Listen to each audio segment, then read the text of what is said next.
नागपूरमधून एक महत्त्वाची बातमी समोर येत आहे. यमाई तुकाई मंदिर परिसरातील नगर परिषदेच्या अविनाश विद्यालयाजवळ सध्या फुलांचा बाजार भरत असल्याचा प्रकार समोर आला आहे आणि यावरून आता वाद निर्माण होण्याची चिन्हे दिसत आहेत. या संदर्भात सचिन आनंद देवमारे, शिवसेना शहर प्रमुख ओबीसी सेल यांनी पंढरपूर नगर परिषदेकडे निवेदन सादर केले आहे. या निवेदनात स्पष्ट नमूद करण्यात आले आहे की संबंधित विद्यालयात लहान मुले शिक्षण घेत असताना बाजारामुळे मोठ्या प्रमाणात गर्दी आणि वाहतूक कोंडी निर्माण होत आहे. विशेष म्हणजे बाजारात येणाऱ्या वाहनांच्या पार्किंगमुळे विद्यार्थ्यांच्या सुरक्षेचा प्रश्न गंभीर बनत चालला आहे. या पार्श्वभूमीवर हा फुलांचा बाजार तात्काळ बंद करून तो मार्केट यार्ड परिसरात हलवावा अशी मागणी करण्यात आली आहे. आता या प्रकरणात प्रशासन काय भूमिका घेते आणि विद्यार्थ्यांच्या सुरक्षेला प्राधान्य दिले जाते का, हे पाहणे महत्त्वाचे ठरणार आहे. या प्रसंगी शिवसेना ओबीसी सेल शहर प्रमुख सचिन देवमारे यांनी आपली प्रतिक्रिया दिली आहे.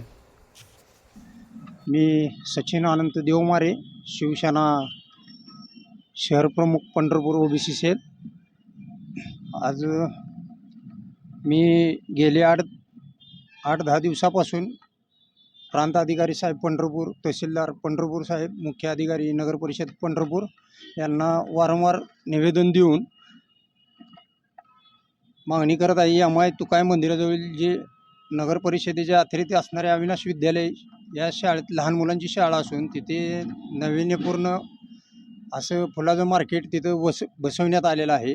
तर ते मार्केटामुळं लहान मुलांनी शाळा शिकायची का नाही हा मोठा प्रश्न निर्माण झाला आहे.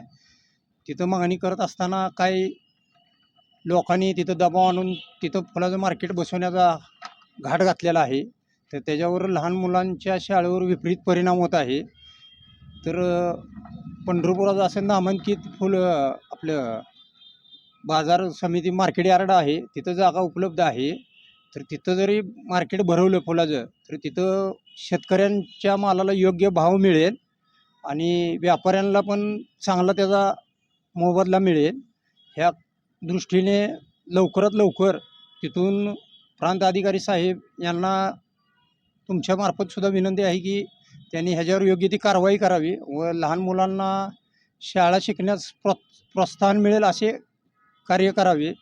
तिथले लहान मुलांचे ग्राउंड ह्यांनी फुल मार्केटसाठी व्यापलेलं आहे. तर तिथं लहान मुलांचं सकाळचं टायमिंग असल्यामुळे ह्याचं पण मार्केटचं सकाळी टायमिंग आहे. तर तिथं मुलांच्या गाड्यांच्या 4 चाकी गाड्या, 2 चाकी गाड्या यांच्यापासून जीवितास धोका निर्माण होऊ शकतो.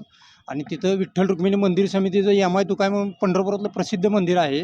तर त्या मंदिरात सुद्धा भाविकांना मोठ्या प्रमाणात अडथळे होते. तरी त्यांना पण मी तसं विठ्ठल मंदिराला पण कळवलेलं आहे, तरी पण अजून कोण कारवाई त्याच्यावर करत नाही. त्यामुळं तिथं मोठा प्रश्न निर्माण झाला. लोकांनी करायचं काय आणि विद्यार्थ्यांना शाळा शिकायची का नाही हा मोठा प्रश्न पडलेला आहे. तरी सरकारने सुद्धा याची लवकरात लवकर दखल घ्यावी अशी विनंती करतो.